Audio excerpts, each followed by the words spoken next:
राधेश्याम सरस्वती शिशु मंदिर inter college Keshav Puri Muzaffarnagar से आज यूट्यूब चैनल में आपका स्वागत है।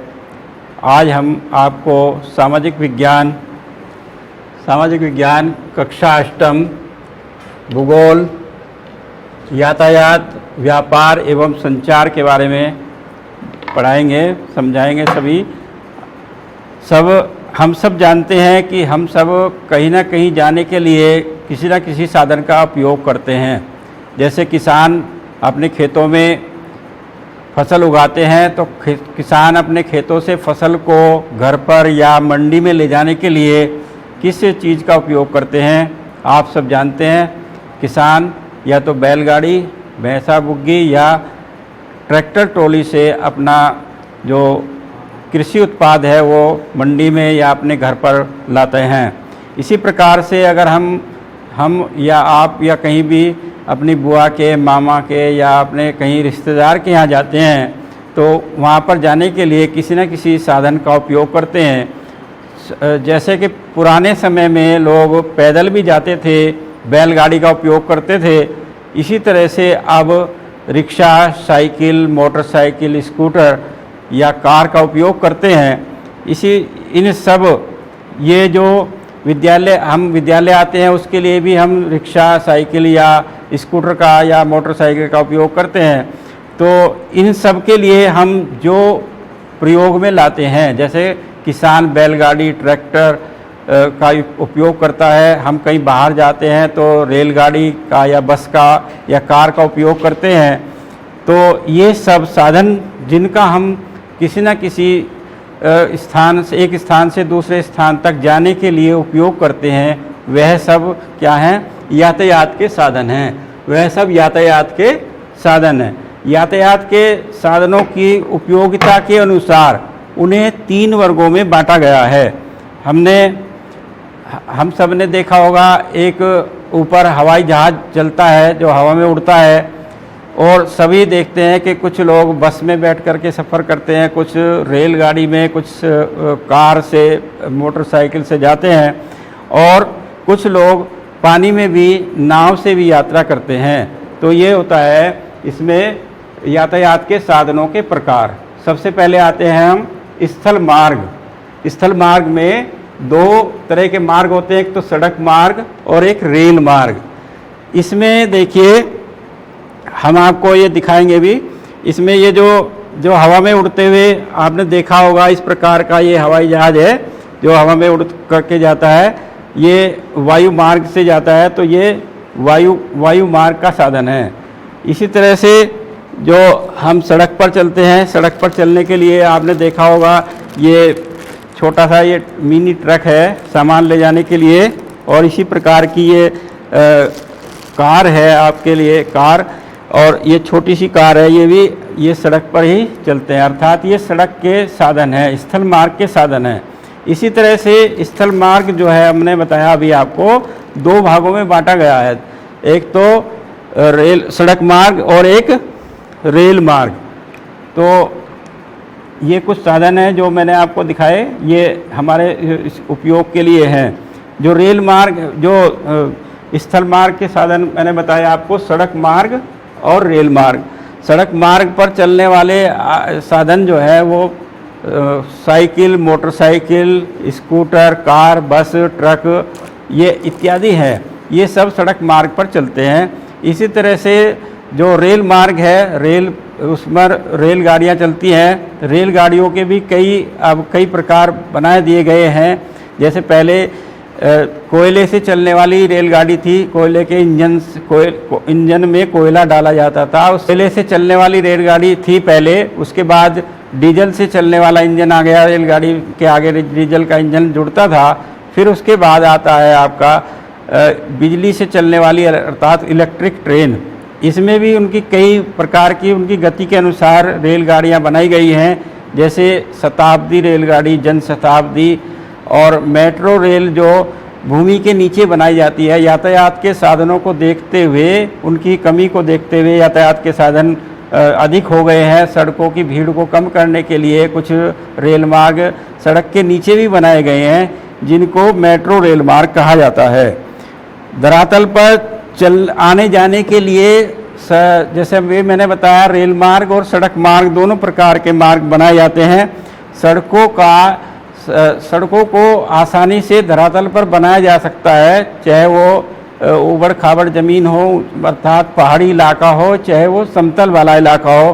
परंतु रेल मार्ग जो है वो पहाड़ी इलाकों में बनाना थोड़ा कठिन होता है। बनाया तो जाने लगा है, अभी भी नई नई तकनीकी के अनुसार बनाया जाने लगा है, परंतु रेल मार्ग जो है वो पहाड़ी इलाके में बनाना थोड़ा कठिन होता है।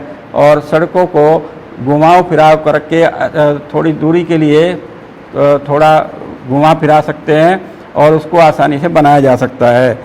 इसमें भी सड़कों में भी कई प्रकार की सड़कें बनाई गई हैं।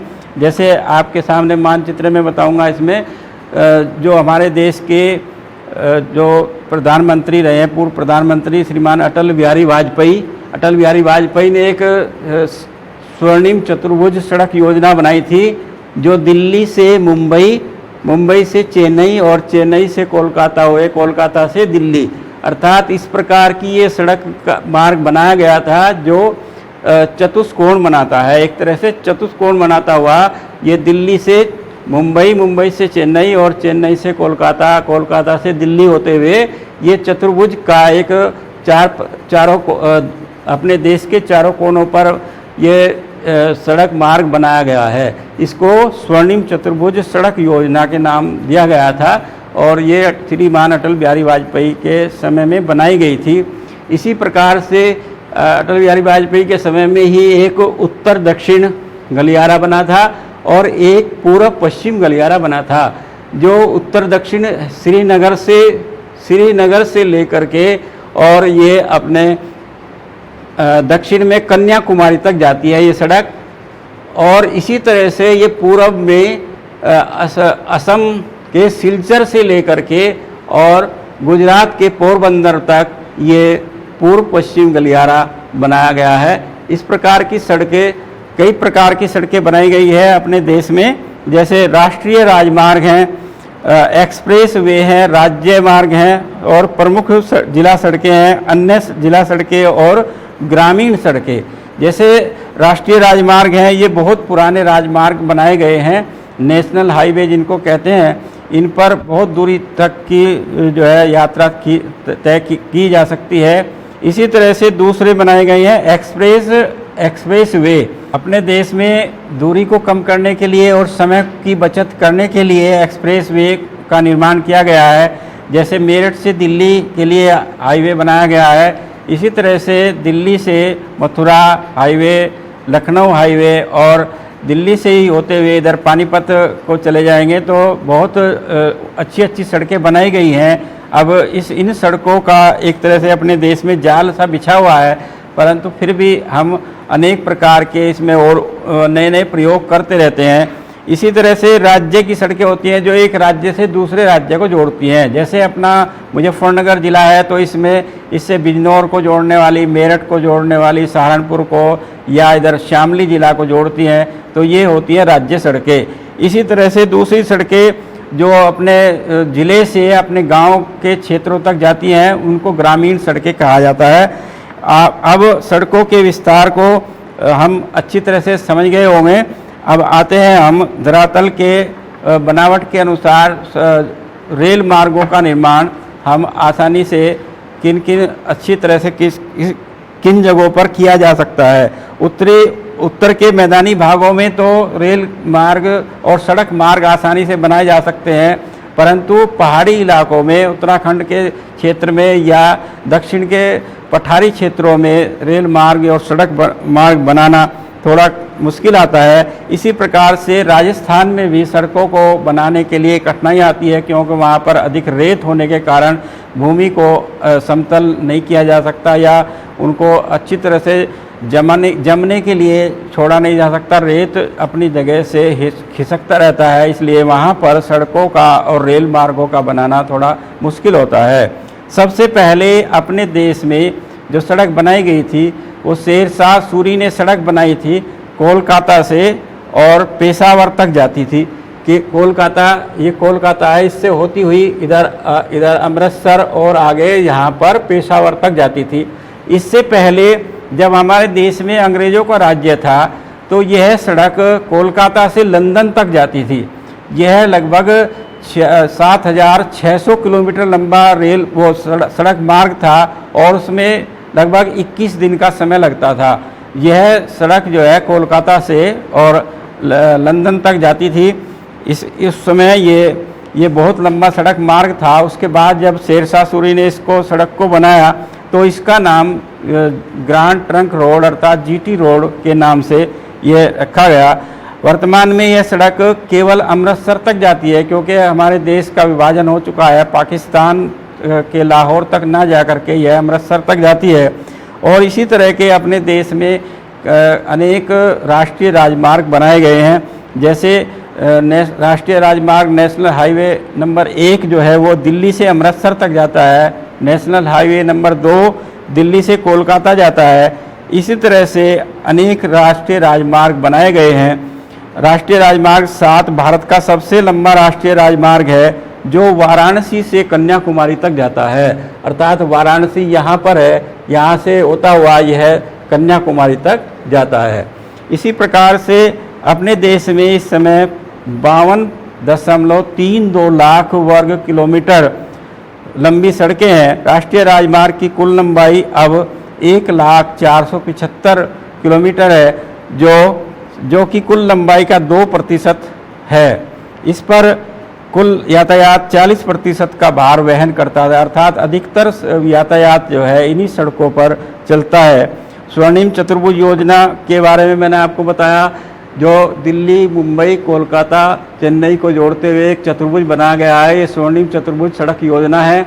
इसी तरह से मैंने पूर्व, पश्चिम और उत्तर दक्षिण का भी आपको बताया, ये भी अपने देश में बनाई गई हैं। रेल मार्गों को भी इसी दृष्टि से, यातायात की दृष्टि से कई प्रकारों में बांटा गया है। जैसे शताब्दी और राजधानी एक्सप्रेस रेलगाड़ियां हैं। ये अपने गंतव्य स्थान तक पहुंचाने के लिए थोड़ी कम समय में ही अपना जो है दूरी तय करती हैं। इस प्रकार से अपने देश में अनेक प्रकार के रेल मार्ग बनाए गए हैं। सबसे पहले हमारे देश में, भारत में पहली रेलगाड़ी जो चली थी वो सन 1853 ईस्वी में मुंबई से थाने के बीच चलाई गई थी, जो 34 किलोमीटर की दूरी तय की थी जिसने, और यह सबसे पहले रेल मार्ग चला गया था। इसी प्रकार से कुछ यातायात की भीड़ को देखते हुए, जो ये अधिकता को देखते हुए कुछ रेल मार्ग सड़कों के नीचे अर्थात भूमि के नीचे भी बनाए गए हैं। जैसे कोलकाता में, लखनऊ में, दिल्ली में, मुंबई में ये रेल मार्ग बनाए गए हैं। इसको मेट्रो रेल मार्ग का नाम दिया गया है। ये मेट्रो रेल मार्ग कहा जाता है। ये लखनऊ, दिल्ली और बड़े बड़े महानगरों में चल रहे हैं। इसी तरह से और भी कई प्रकार की रेल मार्गों में नवीनता लाई जा रही है, जो कि सबसे पहले भारत में छोटी रेलवे लाइन और बड़ी रेलवे लाइन तो बाद में आई है। पहले नैरो गेज अर्थात छोटी रेलवे लाइन चलती थी और बड़ी रेलवे लाइन में परिवर्तित करके उनको बहुत सारी बड़ी रेलवे लाइन बनाई गई हैं। भारत में बड़ी नवीनतम रेल मार्ग परियोजना कोंकण रेलवे है, जिसका शुभारंभ 26 जनवरी 1995 से हुआ और यह महाराष्ट्र के रोहा नामक स्थान से गोवा होते हुए कर्नाटक के मैंगलोर स्थान तक यह जाती है। यह 760 किलोमीटर लंबे रेल मार्ग पर बनाया गया है। ये रेल मार्ग, इसको कोंकण रेलवे कहते हैं। इसका मुख्यालय पणजी में है। इसी प्रकार से जैसे कि हम रेल मार्गों की अपेक्षा सड़कों का निर्माण भी अधिक होता है और सड़कों का निर्माण सस्ता भी पड़ता है, सुलभ भी है। रेल मार्गों से भी हम आसानी से बहुत लंबी दूरी तय कर सकते हैं, परंतु रेल मार्गों की अपेक्षा सड़क मार्ग को अच्छी तरह से ज़्यादा सुलभ समझा जाता है, क्योंकि सड़क मार्ग के द्वारा हम अपना सामान, कोई भी सामान अपने घर के दरवाजे तक पहुंचा सकते हैं। और इसलिए सड़क मार्ग को रेल मार्ग से अच्छा माना जाता है। इसी प्रकार इसी कड़ी में दूसरा आता है जल मार्ग। हम सब जानते हैं कि पानी में भी कुछ यातायात के साधन चलते हैं, जैसे उनमें नाव, स्टीमर, पानी का जहाज, ये सब चलते हैं। इनको भी यह यातायात का सबसे सस्ता साधन है और व्यापार के लिए भी सबसे अच्छा साधन है। भारत का 98% व्यापार जलमार्गों द्वारा ही होता है, पानी के जहाज के द्वारा ही संभव होता है। इसीलिए जलमार्ग को दो भागों में बांटा गया है, आंतरिक जलमार्ग और समुद्री जलमार्ग। आंतरिक जलमार्ग जो अपने देश में नदियाँ, बड़ी बड़ी नदियाँ हैं, उनमें छोटी छोटी नावों के द्वारा या स्टीमर के द्वारा व्यापार किया जाता है और उसमें माल ढोया जाता है। इसी तरह से रेल मार्गों के निर्माण के लिए यातायात का मुख्य साधन जल मार्ग ही था। रेल मार्गों से पहले जल मार्ग ही था, जिससे हम एक स्थान से दूसरे स्थान तक जाते थे। अपने देश में, भारत में भी गंगा नदी पर इलाहाबाद व हल्दिया के बीच 1620 किलोमीटर लंबा जल मार्ग है। दूसरा ब्रह्मपुत्र नदी पर सदिया से धुबरी के बीच 891 किलोमीटर लंबा जल मार्ग बनाया गया है। केरल में चंपाकारा तथा उद्योग मंडल नहरों सहित कोंकण कोट्टपुरम खंड 204 किलोमीटर लंबा रेल जल मार्ग बनाया गया है। काकीनाडा पुदुचेरी नहर गोदावरी कृष्णा 1095 किलोमीटर लंबा जल मार्ग बनाया गया है। इसी प्रकार भारत के आंतरिक जल मार्गों की कुल लंबाई 14,500 किलोमीटर है। इसका छोटा, परंतु व्यापार में इनका कम ही उपयोग होता है। ज़्यादातर उपयोग हम सड़क मार्ग के द्वारा या रेल मार्ग के द्वारा ही करते हैं।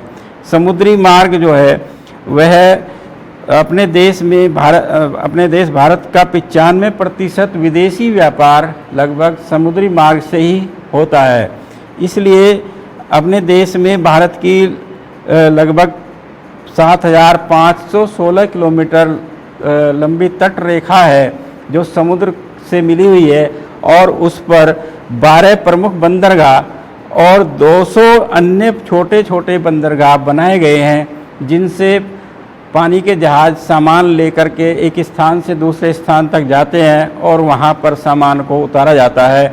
इस प्रकार समुद्र तट का वह स्थान जहाँ पर पानी के जहाज आकर के रुकते हैं और जहाँ पर उनमें सामान लादा जाता है, उन सब को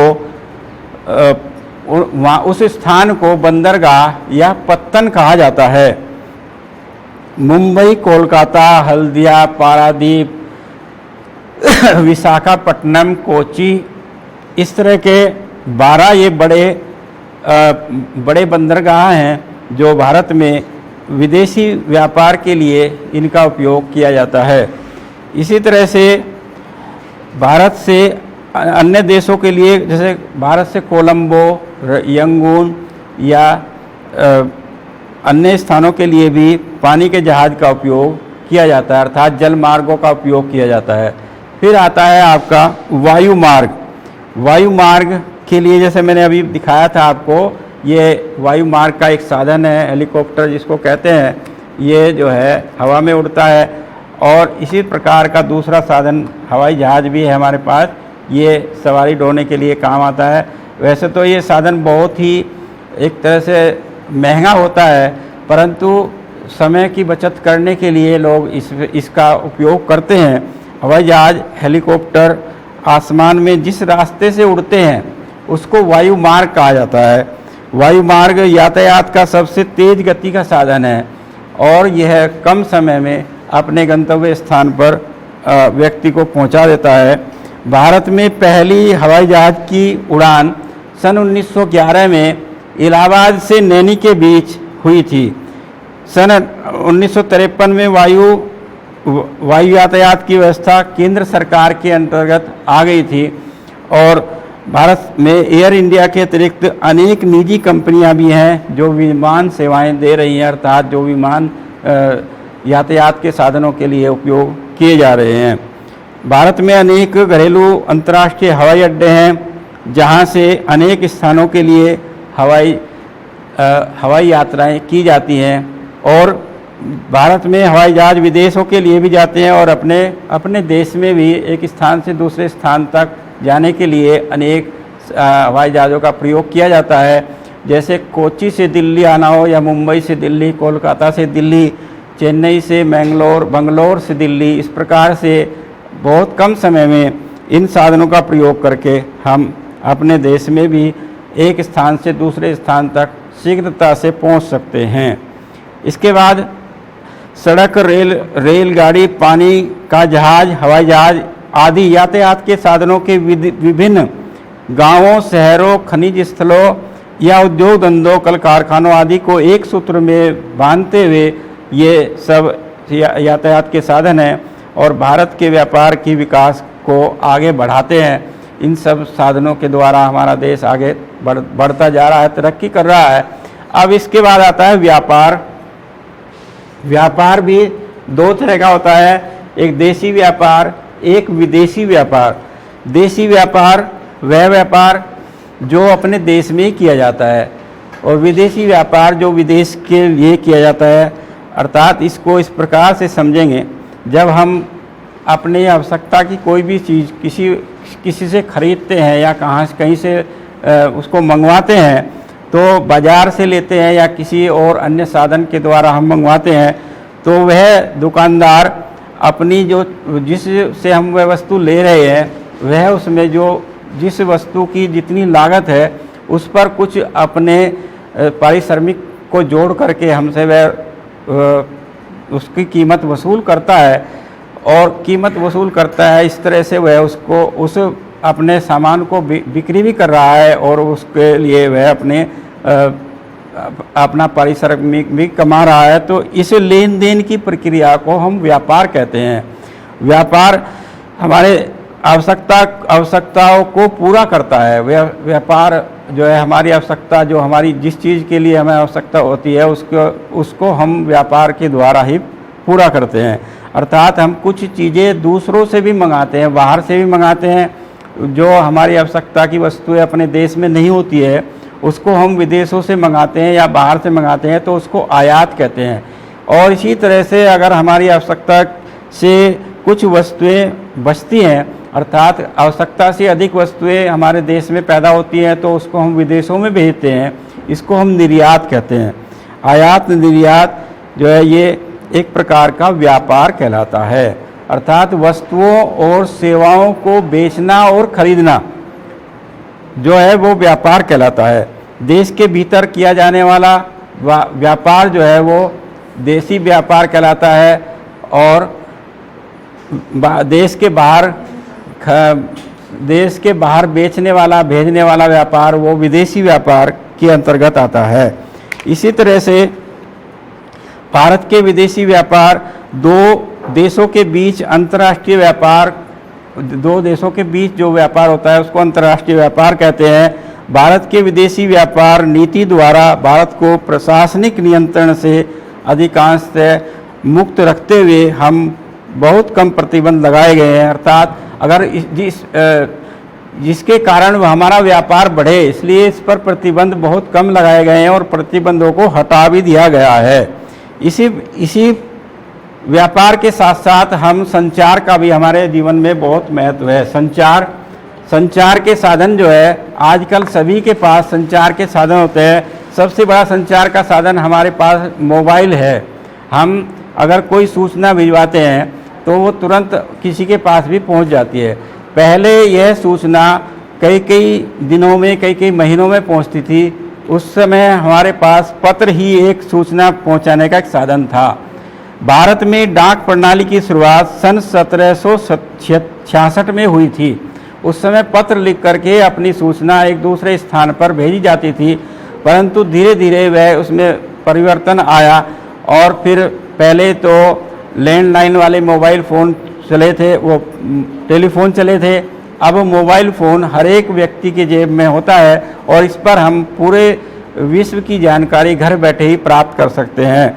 इसमें ऑप्टिकल फाइबर और इंटरनेट की सहायता से हम देश विदेश की जानकारी जल्दी से जल्दी प्राप्त कर सकते हैं। इसी तरह से हम संचार उपग्रह के द्वारा हम विदेशों में हो रहे खेल या अनेक प्रकार की जानकारी भी हम संचार उपग्रह के द्वारा प्राप्त कर सकते हैं। इसमें विश्व व्यापार संगठन WTO व्यापारिक मामलों की एक विशिष्ट विश्व स्तरीय संस्था है जिसके भारत सहित अनेक देश सदस्य हैं। इंटरनेट का प्रयोग करने के लिए हम www का विस्तारित रूप वर्ल्ड वाइड वेब का प्रयोग करते हैं। इस प्रकार हमने आपको ये पाठ की जानकारी दी। इसमें आप अपने क्षेत्र में चलने वाले जो यातायात के साधन हैं उनके बारे में जानकारी प्राप्त करेंगे और उनका नाम लिखेंगे। इसी तरह से इंटरनेट से हम विभिन्न प्रकार की जानकारी प्राप्त करते ही रहते हैं और इंटरनेट में भी संचार ये जो होता है उपग्रह संचार के माध्यम से हम कौन कौन सी जानकारी प्राप्त करते हैं, इनको आप प्रतिदिन अपने मोबाइल फ़ोन पर देखते रहते हैं। धन्यवाद।